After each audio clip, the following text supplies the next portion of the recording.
कानपुर की नेहा शुक्ला ने राशन का बढ़ा हुआ बिल देखा तो हैरान रह गईं।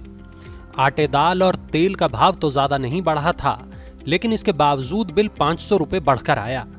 बिल को जब गौर से देखा तो पता चला कि महंगाई के असली विलेन तो मसाले हैं। एक साल पहले के बिल से तुलना की तो सारा गणित समझ में आ गया। सभी मसालों के दाम बढ़ चुके हैं। साल भर पहले 100 ग्राम जीरा खरीदने के लिए जितने पैसे लगते थे, इस बार 75-80% ज्यादा कीमत देनी पड़ी है। सौंफ का भाव 55% से ज्यादा बढ़ चुका है और धनिये के लिए भी 45% से ज्यादा कीमत चुकानी पड़ रही है। लाल मिर्च और काली मिर्च का भी ऐसा ही हाल है।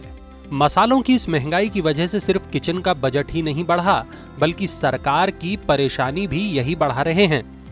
रिटेल महंगाई के आंकड़े देख लीजिए। अगस्त में महंगाई को 7% पहुंचाने में सबसे ज्यादा रोल मसालों का ही है और 3 महीने से इनकी महंगाई लगातार बढ़ रही है और दहाई के आंकड़े में बनी बैठी है। इस साल अधिकतर मसालों की उपज पिछले 2 साल के मुकाबले कम रहने का अनुमान है, जिस वजह से सप्लाई प्रभावित होने की आशंका है। इसी आशंका की वजह से कीमतें बढ़ रही हैं। इस साल लाल मिर्च उत्पादन में करीब 2 लाख टन और धनिया उत्पादन में करीब 90,000 टन की कमी का अनुमान है। जीरा और काली मिर्च का उत्पादन भी इस साल घटा है। मसाले सरकार की उस जरूरी वस्तुओं वाली लिस्ट में भी नहीं आते जिसमें गेहूं और तेल शामिल हैं, यानी वे वस्तुएं जिनकी कीमत थोड़ी भी बढ़े तो सरकार तुरंत हरकत में आ जाती है।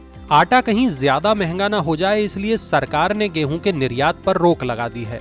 साथ में खाने के तेल का आयात बढ़ाने के लिए कई तरह के शुल्क खत्म कर दिए हैं।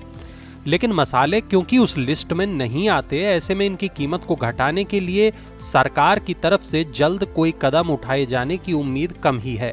यानी किचन में मसालों की महंगाई से तभी राहत मिलेगी जब सप्लाई बढ़े या मांग घटे, और निकट भविष्य में दोनों ही परिस्थितियां नजर नहीं आ रही। मनी 9 के लिए मनोज कुमार की रिपोर्ट।